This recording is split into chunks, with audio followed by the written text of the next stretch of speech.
ကျွန်ုပ်သည်ဘေးရန်ကင်းကွာချမ်းသာရပါလို့၏စိတ်ဆင်းရဲခြင်းကင်းရပါလို့၏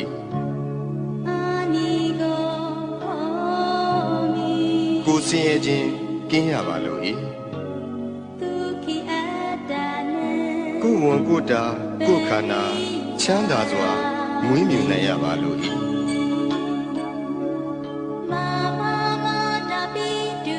ကျွန်ုပ်၏မိဘနှစ်ပါးဆရာသမားအားလုံးညာတကာမိတ်ဆွေအားလုံး